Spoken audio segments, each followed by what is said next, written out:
but first and foremost, just talk about what it means to come out here and have fun for such a good cause. Yeah, I really like it. I think next year I'm going to try to bring my own pitcher, though.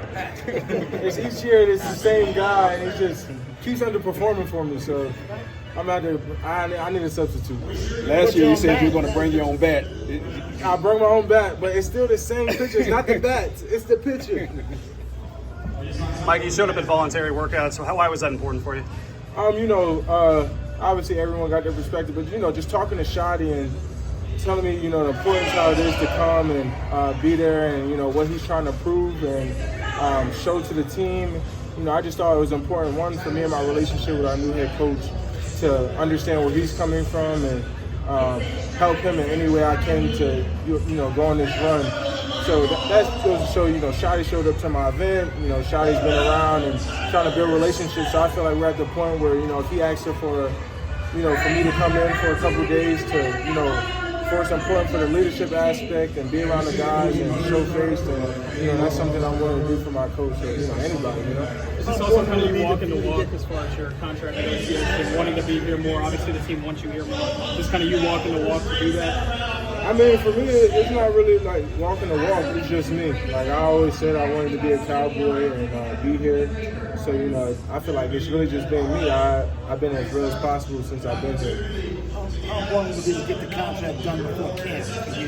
I mean, extremely important. I mean, you really see a lot of players struggle when guys aren't participating in camp and they're getting off to slow starts. I don't want to get off to no slow start. I'm going to hit the ground running and establish ourselves in this league and get some wins early in the season and be in rhythm. You know what I mean? It's going to be extremely important for me to get going and lead these guys. How much did you reiterate that to Jerry when you guys had a little chat? We haven't talked since, so I'm pretty sure me and Jerry will talk again soon and obviously talk about those type of things. Micah, you obviously have a good relationship with Jerry, but also have a good relationship with your agent. How did you kind of balance the feelings when Jerry was talking about the agent and all that stuff? Yeah, obviously I know Jerry always comes from a good place. I think overall Jerry's one of the better people I know.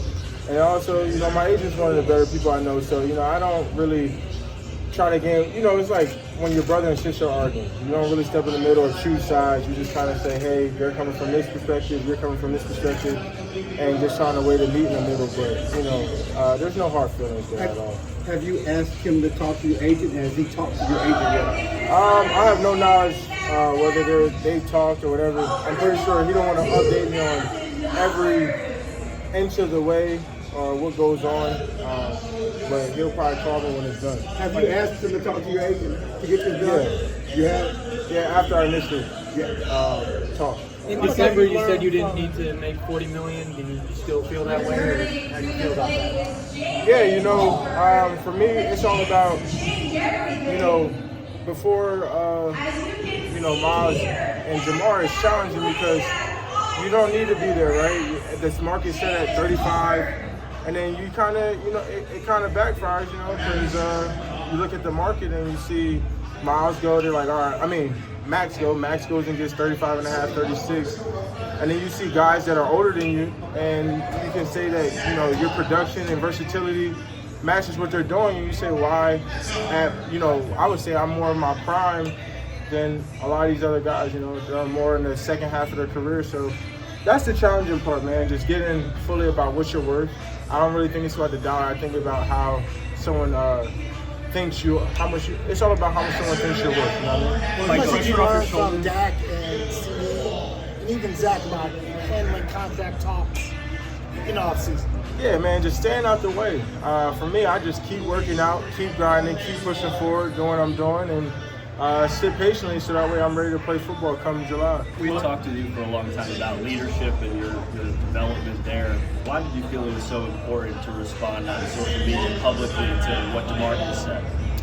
Man, for me, it's all about setting the tone about what the locker room is, man. We ain't going to put up with nothing. We ain't going to tolerate the dumb stuff that was going on.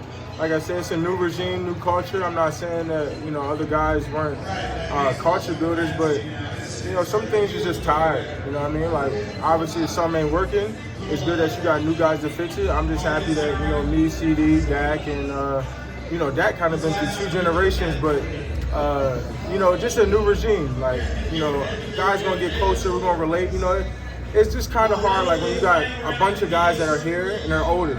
You know what I mean? They're more your highest paid players, and it's hard to get that relationship. But now we've all came in together, established this relationship. We're all around the same age, and we all hang out way more. So, like you saw us working out together. That's not something that I've seen or been a part of here in the past, unless you went to OTAs.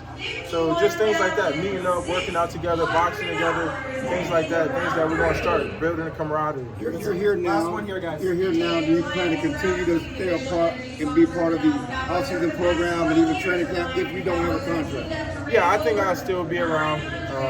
You know, for me, like I said, I still got to learn the playbook. And I'm not so much of a iPad person where I can just keep learning. Like, I got to walk through it. You know what I mean? Maybe it's so much I might not be on the field part of it, but I'll be there learning so that way at the least I'm getting prepared to, you know, be ready for week 1.